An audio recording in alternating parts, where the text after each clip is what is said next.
Right, good evening మిత్రులారా. సూర్యాపేట జిల్లాలో దారుణం చోటు చేసుకుంది.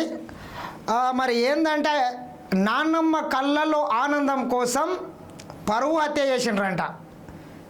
సూర్యాపేట జిల్లా కేంద్రంలోని పిల్లలమరి ప్రాంతంలో ఉండేటటువంటి ఎవరైతే మనకు ఇక్కడ ప్రధానంగా మనం చూసుకున్నట్లయితే వడకొండ్ల కృష్ణ ఆలియస్ బంటి అనేటటువంటి వ్యక్తి అదే ప్రాంతంలో ఉండేటటువంటి తన స్నేహితుడు నవీన్ దగ్గరికి తరచూ వెళ్తుండేవాడంట. నవీన్ అనేటటువంటి వ్యక్తి వాళ్ళిద్దరు దోస్తులు. ఈ నవీన్ అనేటటువంటి వ్యక్తి కూడా సైదులు అనేటటువంటి ఒక ప్రముఖ రాజకీయంగా వాళ్ళు రాజకీయ కుటుంబం. వాళ్ళ కొడుకు సైదులు అనేటటువంటి అతని కొడుకు నవీన్. ఈ నవీన్ స్నేహితుడే బంటి. ఈ బంటి తరచూ నవీన్ వాళ్ళ ఇంటికి వస్తున్నాడంట. నవీన్ వాళ్ళ ఇంటికి వచ్చే క్రమంలో వాళ్ళ చెల్లెలు అయినటువంటి భార్గవితో గత కొంతకాలంగా ప్రేమ వ్యవహారం నడుస్తుంది. ఈ విషయంలో ఇరు కుటుంబ సభ్యులు పోలీస్ స్టేషన్లకు వెళ్ళిండ్రు, కేసులు అయినాయి. ఈ విషయంలో పోలీసులు కూడా ఇరు కుటుంబ సభ్యుల్ని పిలిచి కౌన్సిలింగ్ ఇస్తే చివరికి అమ్మాయి సరే ఏది ఏం జరిగినా నేను మాత్రం బంటిని పెళ్లి చేసుకుంటా అనేట ఆమె తెగే చెప్పడంతో 6 నెలల క్రితం వాళ్ళు ఇంటి నుంచి వెళ్ళిపోయి ప్రేమ వివాహం చేసుకున్నారు. ప్రేమ వివాహం చేసుకున్న తర్వాత అదే ప్రాంతంలో ఒక దగ్గర రూమ్ తీసుకొని అక్కడనే కాపురం పెట్టినరంట. దీన్నంతా జీర్ణించుకోలేకపోయినటువంటి ఈమె ఎవరైతే భార్గవి ఉన్నారో ఈమె వీళ్ళ నాయనమ్మ ఉంటుంది, ఈ ముసల్ది వీళ్ళ నాయనమ్మ. ఈమె అసలు వీళ్ళ ప్రేమ వ్యవహారాన్ని అసలు జీర్ణించుకోలేకపోయిందంట. ఏదో మన కుటుంబం పరువు అయిందని చెప్పి ఈమె పేరు బుచ్చమ్మ.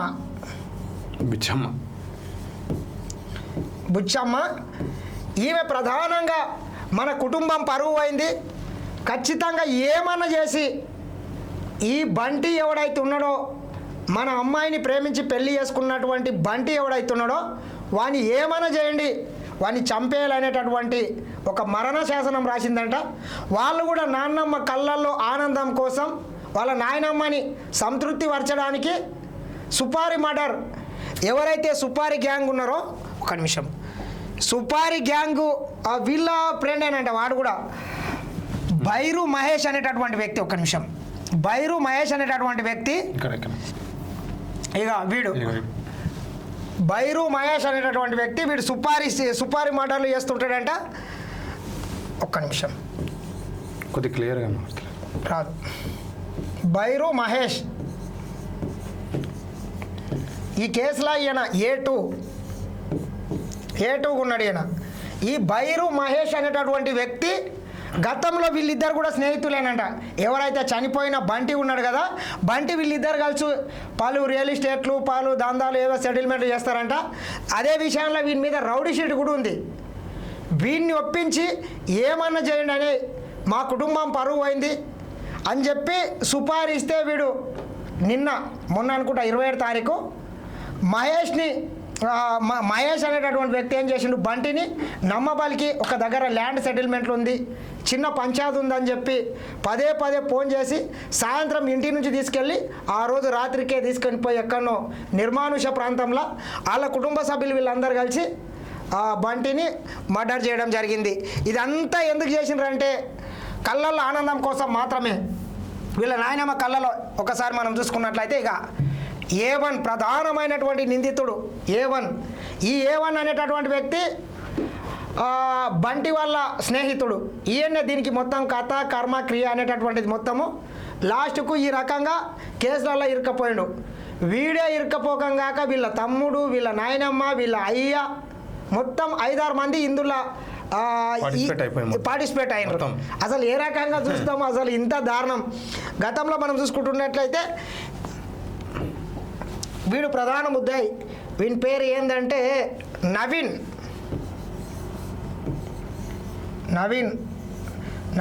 A1. నవీన్ అనేటటువంటి వ్యక్తి భార్గవికి అన్న అవుతాడు, సొంత అన్న. మరి ఏం పరుగు పోయిందిరా బాబు, పెళ్లి చేసుకుంటే పరుగు ఎట్లా పోతుంది.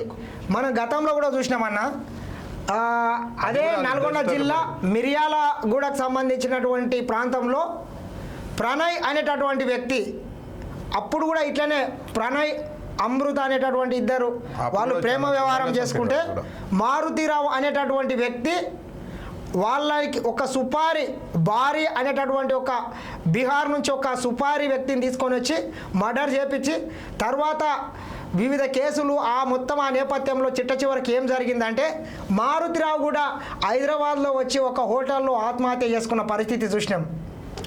మరి ఇంత ఈ కాలంలో కులాలు మతాలు పంతాలు పట్టింపులు ఏంది అసలు ఇంత దారుణం ఉంటుందా?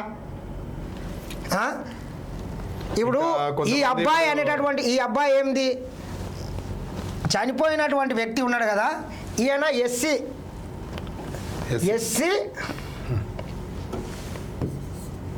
ఎస్సీ మాల కులం అంట. ఈయన ఎస్సీ మాల బంటి, ఈమె వచ్చేసి బీసీ భార్గవి. రెండు కులాలు ఈరోజు వీళ్ళని ఆయనని ఎవరైతే బంటి ఉన్నాడో బంటిని మర్డర్ చేయడానికి ప్రధాన అడ్డంకి ఏంటంటే ఒక కులం అంతే. అరే భారతదేశానికి స్వాతంత్రం వచ్చి 75 సంవత్సరాలు గడుస్తున్నాయి. ప్రపంచవ్యాప్తం ఒక రకంగా విప్లవాత్మకమైన మార్పులు వస్తున్నాయి. ఇంకా ఈ టైంలో కూడా కులాలు మతాలు పంతాలు పట్టింపులు ఎందుకు? ఈ పెద్ద మనుషులకైతే ఏం తెలియదు. మీ నాయనమ్మ ఆ రకంగా ఆలోచించడంలో తప్పులేదు, కానీ అసలు వీనికేం పోయే కాలం వచ్చింది ఈ నవీన్ గానికి? నవీన్ గానికి చిన్న పోరాడవు, నీ బంగారు భవిష్యత్తును నాశనం చేసుకున్నావు. నీ భవిష్యత్తుతో పాటు నీ తమ్ముడు ఇక ఇంత చిన్న పిల్లాడు, వీడు కూడా చాలా చిన్న ఏజ్ ఉన్నది. ఇక వీడిని కూడా ఆ కేసులలో ఇరకబెట్టిండ్రు. ఇప్పుడు వీళ్ళందరూ కుటుంబ సభ్యులందరూ కలిసి ఫ్యామిలీ మొత్తం ఈ కేసులో ఇరకపోయినరు. ఈయన పేరు ఈ కేసులో A4 ఈ వంశీ, ఈ చిన్న అబ్బాయి, వీడిని కూడా ఈ కేసులలో ఇరకబెట్టినరు. మీ అప్ప కేసులో ఇరుక్కునే, మీ తమ్ముడు కేసులో ఇరుక్కునే, నీవు కేసులో ఇరుక్కుంటే అనవసరంగా మీ చెల్లెల జీవితం రోడ్డు మీద పడ్డది. ఎవరు చేసుకుంటారు ఇప్పుడు ఆమెని? ఆమె ఆల్రెడీ ఒక లవ్ మ్యారేజ్ చేసుకున్నది, భర్తను మీరు మర్డర్ చేసినారు. రేపు ఆమె పరిస్థితి ఏమైపోతుంది? ఆమె రోడ్డు మీద పడుతుంది. ఆమె రోడ్డు మీద పడ్డా పర్వాలేదు, ఆమె అడక తిన్నా పర్వాలేదు, మీ కుటుంబం మొత్తం జైల్లో ఉన్నా పర్వాలేదు. ఏం పరువు రా సన్నాసులారా? ఇప్పుడు వీళ్ళకి తెలుస్తుంది జైల్లో ఎట్లుంటుందో తెలుస్తుంది. ఏం పరువు ఉంటుంది అసలు? మనం చెప్పుకోవడానికి ఏం పరువు ఉంటుంది చెప్పు? పరువే ఉండదు అసలు. ఇది ఇంత దారుణమైన పరిస్థితి. చాలా మంది కూడా ఏమంటారంటే ఇంకా ఎక్కడున్నాయి అసలు ఇటువంటివి చాలా ఎస్సీలను అసలు అవమానిస్తలేమంటారు కొంతమంది. అయితే ఇప్పుడు ఎస్సీలు చలే అక్కడ ఈ మొత్తం దీనికి అంత కారణము ఈమె గారే, ఈ ముసల్ముండ చేసినటువంటి పాపానికి ఈరోజు కుటుంబం అంతా జైళ్ళల్లో మగ్గవలసిన అవసరం వచ్చింది. ఈమె కంటే ముసలిది పోయే కాలం వచ్చింది. ఆమె రేపో మాపో ఈరోజు ఇంట్లో రేపు మా ఇంట్లో. ఈమె కళ్ళల్లో ఆనందం కోసము మీరు మర్డర్ చేసి చట్టం ముందు మీరు దోషులుగా నిలబడి మీ జీవితం సర్వనాశనం అయి సంకనాకిపోతే రేపు ఈమె ఏం చేస్తుంది? మా అంటే 5 ఏళ్ళు 10 ఏళ్ళు బతుకుతుంది. మీ బంగారు భవిష్యత్తు, మీ ఉజ్వల భవిష్యత్తును పరువు కోసం సర్వనాశనం చేసుకొని ఏం సాధిస్తారా అవులేగాళ్ళు? తెలివి జ్ఞానం బుద్ధిన్నోడు ఎవడన్నా ఈ రకంగా ప్రవర్తిస్తారా? కానీ ఎంత ఘోరం అనుకోవాలన్నా ఏమే బుచ్చమ్మ చూడడానికి అమాయకురాలు లాక్కున్నది, ఎంత ఘోరం, ఇంత దారుణం చేపిస్తావా? ఆ అబ్బాయిని మర్డర్ చేసిన తర్వాత వాని మర్మాంగాల మీద దీని మీద దాడి చేసి బండరాలతో కొట్టి ఈమె కళ్ళల్లో ఆనందం కోసం అంత దారుణానికి ఒడిగట్టినరంట.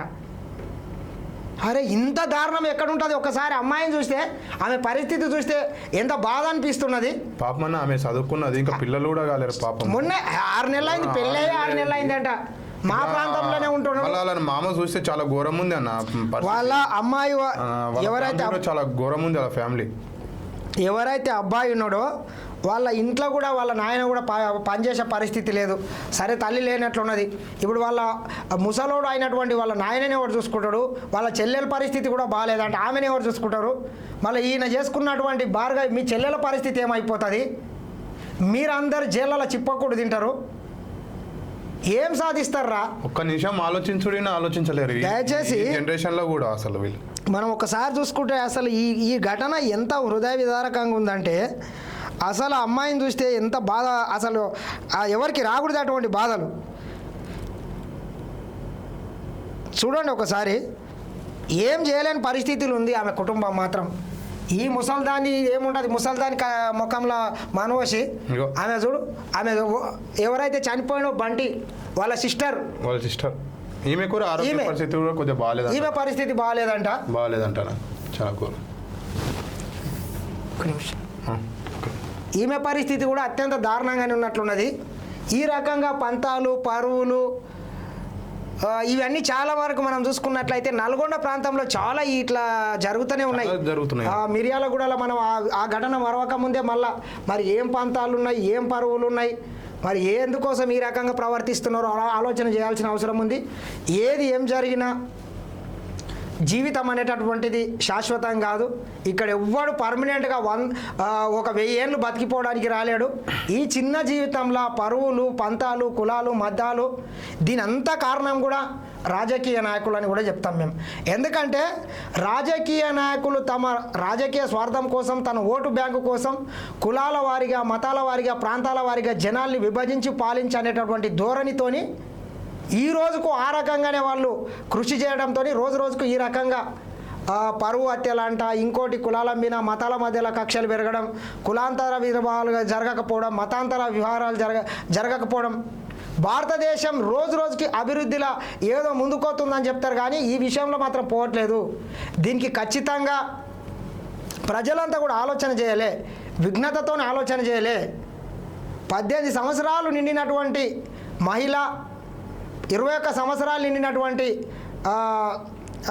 మగపిల్లలు వాళ్ళకి ఇష్టమైనటువంటి వాళ్ళను కులాల మతాలకు అతీతంగా పెళ్లి చేసుకోవాలని మన భారత రాజ్యాంగం చెప్తుంది. రాజ్యాంగాన్ని చట్టాన్ని గౌరవించాలి. ఇంకోటి అన్న, వీళ్ళ పెళ్లి కూడా మైనర్ ఉన్నారు అనేసి అది అని చాలా మంది అన్నారంట. అయితే వీళ్ళ పెళ్లి కూడా పిఎస్లోనే చేశారు అది. ఓకే, అయితే మేము మైనర్ కూడా కాదు. లే మైనర్ కాదు, ఆమె కరెక్ట్ ఏజ్ వచ్చిన తర్వాతనే చేసుకున్నారు. కానీ ఒకటి వాళ్ళు ఎందుకు ఈ రకంగా చేశారంటే వాళ్ళ నాయనమ్మ కళ్ళల్లో ఆనందం కోసం మాత్రమే ఇంత దారుణానికి ఒడిగట్టిర్రు ఈ సన్నాసులు. ఈరోజు వీళ్ళ జీవితాలు మొత్తం సర్వనాశనం అయిపోయినాయి చూడు ఆ ముసల్దాని వల్ల. అందుకే ఆలోచన చేసి ఇంకా వీడు చూస్తే అయితే మంచి చదువుకున్న బుద్ధిమంతులు లాగా ఉన్నాడు, ఏదో రాజకీయంగా బాగానే ఎదుగుతున్నాడంట. స్థానికంగా వాళ్ళ నాయన కూడా రాజకీయ నాయకుడేనంట. అరే పెద్ద పెద్దోళ్ళు ఎమ్మెల్యేలు ఎంపీలే ఇటువంటి మ్యారేజ్లు చేస్తున్నారు. వాళ్ళు ఏమైపోయారు గతంలో ఇట్లా పరువు హత్య చేసినటువంటి మారుతిరావు ఏమైపోయినరు, మీరేమైపోతారు? వాళ్ళు అంత ఒకటే అవుతున్నారు. కానీ అబ్బాయిల వాళ్ళ ఎవరైతే చనిపోతున్నారో వాళ్ళ కుటుంబాలు నాశనం అయిపోతున్నాయి. ఈరోజు మనం చూసుకుంటే ఆ ప్రణయ్ అమృత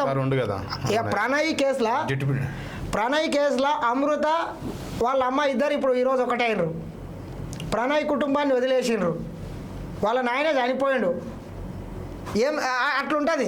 అట్లా చెప్పేది బట్టి సార్ కూడా ఇంటర్ కాస్ట్ మ్యారేజ్ వాళ్ళది ఎంత బాగుంది. వాళ్ళని చూసని చాలా మంది ఉన్నారులే ఇప్పుడు పొలిటికల్ లీడర్ లాగా, పొలిటికల్ లో పెద్ద వాళ్ళు ఉన్నారు. దాన్ని మనం కాదనిలే.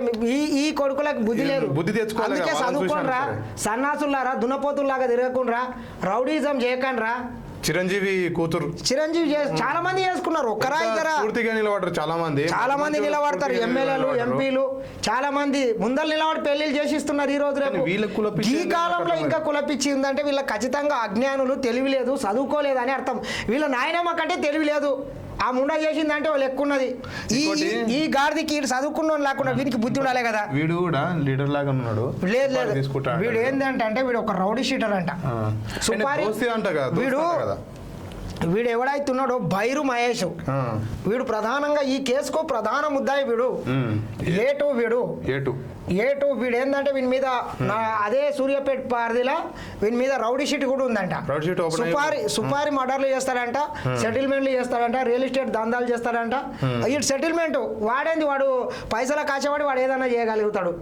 వీడు సుపారీ మర్డర్ చేసేటోడు వీడు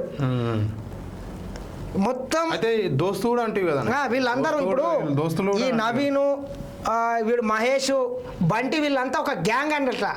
వీళ్ళంతా సెటిల్మెంట్ గ్యాంగ్. వీళ్ళందరూ వాళ్ళ దగ్గర పనిచేస్తారు. అదే క్రమంలో ఇప్పుడు ఈ చనిపోయిన వ్యక్తి ఉన్నాడు కదా, అవునవును. చనిపోయిన వ్యక్తి వాళ్ళ ఇంటికి వెళ్ళేవాడంట తరచుగా. ఎవరైతే మన నవీన్ ఉన్నాడు కదా వాళ్ళ అన్న, అవునవును. భార్గవి వాళ్ళ అన్న మహేష్, అవును. వాళ్ళ ఇంటికి తరచుగా పోతే అక్కడ ఆమె కనబడడం, అట్లా వాళ్ళిద్దరు పరిచయంగా మారి అది ప్రేమగా మారి వివాహం చేసుకున్నారు. అందుకోసమే కులాలు క్యాస్ట్ వేరు, మేము బీసీలము వాళ్ళు ఎస్సీ మాలోళ్ళు అని చెప్పి మర్డర్ చేసినట్లున్నారు. దయచేసి దీని మీద కూడా మీడియా వాళ్ళు ఏదో ఒక ఇష్యూ జరిగినప్పుడు మాత్రమే మీడియా వాళ్ళు ఏదో ఒక ఇష్యూ జరిగినప్పుడు మాత్రమే దీన్ని హైలైట్ చేస్తున్నారు, తర్వాత మర్చిపోతున్నారు. ప్రతినిత్యం వీటి మీద చర్చ జరగాలి. రాజకీయ నాయకులు కూడా కులాల మధ్యన మతాల మధ్యన కుంపాట్లు పెట్టకుండా పనిచేయాలి. పరువు కోసమో ఇంకో దానికోసమని ఎటువంటి సుపారీ మర్డర్లు చేస్తే మాత్రం అంతిమంగా చనిపోయిన కుటుంబం నాశనం అవుతుంది, వాళ్ళ జీవితాలు